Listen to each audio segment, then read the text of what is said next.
ng ating radio drama na Tuloy Puko. Umaga, tutuloy si Linda sa kusina. Pining! Pining! Sana naman kaya nagpunta yung babaeng yun? Pining! Lalapit sa alarm clock na malapit sa lutuan. Nakahinto sa alauna ang relo. Patay ito. Dadamputin ni Linda ang relo. Pakikinggan at saka aalugin. Ibababa. Lilibot ng tingin sa buong kusina. Sa lababo, naroon ang maruming pinggan. Hindi pa nahugasan. May transistor radio malapit dito. Bubuksan ni Linda ang radyo. Static lang ang maririnig. Punyeta! Ano ba nangyayari dito? Pining! Pipihitin uli ni Linda ang radyo. Biglang may maririnig na tugtog. Kumakanta si Madonna. Sway you myself. Magtataka si Linda. Nope. Papatayin ang radyo. Ano may nangyari kay John John? Saan kaya dinala ni Pining si John John? Pining? John John! John John! Pakwarto ni John John. Bubuksan ni Linda ang pinto. Magugulat siya sa ayos ito. Hindi na iligpit ang higaan. Papasok siya. May maririnig na tumutulong tubig. Lalapit siya sa banyo sa loob ng silid. Nakasara ang pinto. John John? Nariyan ka ba sa loob, anak? Itutulak ni Linda ng bahagya ang pinto. Bubukas ito. Tutulo ang gripo. Lalabas siya. Mapapatingin sa laro ang nasa kama. Ito ang hawak ni John John sa sequence 3. Kukunin ni Linda ang laruan. Ilalapit sa dibdib. Sa kwarto ng katulong, tutuloy si Linda. Bubuksan ang pinto. Magulo rin ang ayos ito. May bukas na electric fan sa paanan ng kama. Paikot-ikot. Parang matandang umuungol ang lumang electric fan.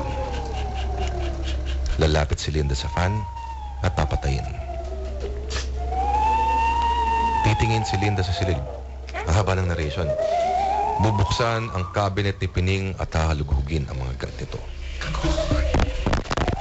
Isa-isang ihahagi sa kama ang mga damit hanggang sa makita ang bag ni Pining. Bubuksan niya ito, itataktak ang laman ng bag sa kama. Mauulog ang mga pang-ayos sa mukha, pitaka at kondom at isang sulat. Kukunin ni Linda ang sulat, nakasara ito pero walang selyo, naka-address kay Linda ang sulat. Linda Ocampo, 22 Corona, Mandaluyong, Metro Manila. Bubuksan ni Linda ang sulat, babasahin ito.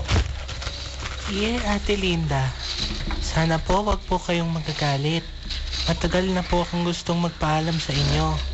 Kaya lang po, inaalala ko si John John. Baka wala pong mag-asikaso sa kanya. Pero kasi po, pag kami lang ni John John ang naiwan sa bahay, parang lagi kaming may kasamang ibang tao. Madalas po, parang may nakatingin sa likod ko. Pero pag tinignan ko naman, wala po mang tao. Ipagpapatuloy pa ni Linda ang pagbabasa, pero hindi niya tatapusin. Kasi titiklob niya lang ang sulat. Si Pining, babalak na palang umalis si Pining. Mapapaupo siya sa kama, nakatingin sa hawak na sulat. Sa labas ng bahay, pumunta si Linda. Tinatawag pa rin ang anak, pero ngayon ay may halong kaba at takot ang boses. Pining? John John! Lalabas siya sa kalsada. Tatanawin ni Linda ang kalsada ng subdivision. Wala ni isang taong naglalakad. Tahimik na tahimik. Pining? Pining? Sa tapat ng bahay, may maririnig na ingay mula sa isang bahay. Parang may nabasag.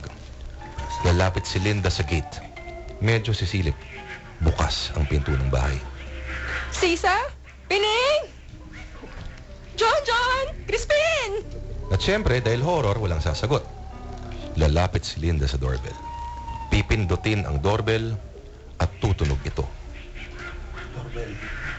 Ting-nong! Mrs. Santiago, si Linda po ito.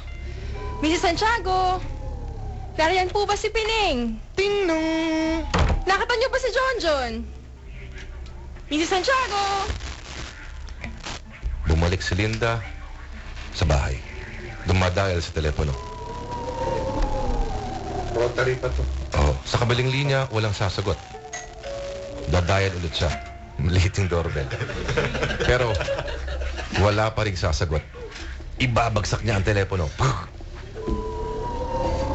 Pupunta siya sa shelf at kukunin ang telepono. Ang directory. Bubuklatin ito at hahanapin ang numero ng police station. Lalapit sa telepono, dadial. Hello? Police station? Hello? Ngunit patay pa rin ang linya. Ibababa ni Linda ang telepono. Nagsisimulang matakot. Ididiin. Wala pang ganyan ng tol. 80s pa to eh. Ididiin ang muka sa dalawang kamay, tapos ay titingin sa paligid ng bahay. Wala siyang magawa. Tatayo at magpapalit ng damit. Mabilis. Sa kalsada, makikita na mabilis na naglalakad si Linda. Patingin-tingin. Pero tahimik pa rin sa kalsada ng subdivision. Tatakbo si Linda. Mabilis. Biglang hihinto. Halos may iyak. Bakit walang katao-tao? Bakit wala kahit isang tao sa subdivision? Siya ay sisigaw. Ba't walang tao sa subdivision? Parang may echo ng maririnig. Sean! Mababakas ang takot sa mukha ni Linda. Sabi ni Linda, God, ano ba nangyayari? Nasaan ang anak ko? Nasaan si Pining? Ang mga tao! John! lalakad siya ng ilang hakbang. May maririnig siyang papalapit na tunog ng sasakyan. Tatakbo si Linda. May dumarating na taxi. Kakaway si Linda. Taxi! Dadaan sa harap niya ang taxi, walang driver. Walang driver. Magugulat si Linda. Lalayo ang taxi. Mabilis. Taxi! Paulit-ulit na sisigaw si Linda. Walang sinabi kundi, Taxi! yun pala, gusto lang siyang kontratahin.